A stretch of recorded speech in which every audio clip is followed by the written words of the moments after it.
Hello everyone, meteorologist Mike Haddad here in the Storm Watch 9 Weather Center. I want to give you an update on Hurricane Lee as of the 11 o'clock Monday evening advisory from the National Hurricane Center. You can see, there's no question where Hurricane Lee is rotating north of Puerto Rico by quite a distance. Same story northeast of Hispaniola. The top sustained winds remain at 115 miles per hour, and it's just crawling to the west-northwest at 7 miles per hour. Now, it is likely to strengthen just a little bit between now and Tuesday night, early on Wednesday, as it moves to the west-northwest. However, there's a weakening in the overall steering currents starting Wednesday night into Thursday and Friday, and that should allow Hurricane Lee to begin to track farther north. Now, a couple of things are going to happen by Wednesday night into Thursday. It's going to start to go over a little bit of a cool down in terms of the excessively high ocean temperatures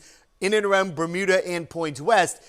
That's due to two hurricanes that already moved through that area, including Hurricane Idalia. So we're tracking a good chance here that Lee, by the time it works around, say, Bermuda or points west of Bermuda and up towards New England, it will be down to a Category 1 hurricane. That's the good news. The bad news, the track may actually shift a bit more to the west-northwest after Friday evening, and the wind field, even though it's weakening on average in terms of the strength of the wind, it's going to expand in aerial coverage. And the reason for that expected shift back to, say, western Nova Scotia or parts of the Gulf of Maine are that the computer models, again, are driving into that direction due to the steering currents in the atmosphere.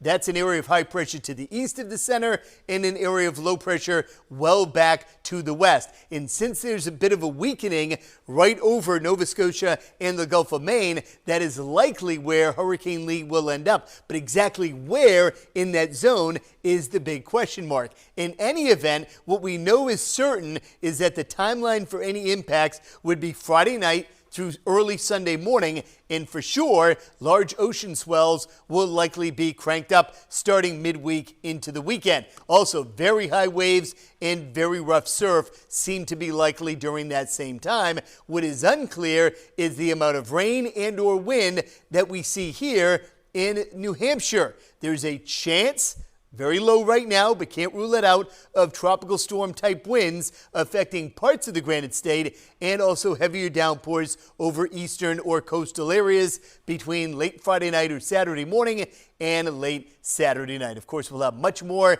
on the latest advisories and expected impacts here from Hurricane Lee coming up on Tuesday.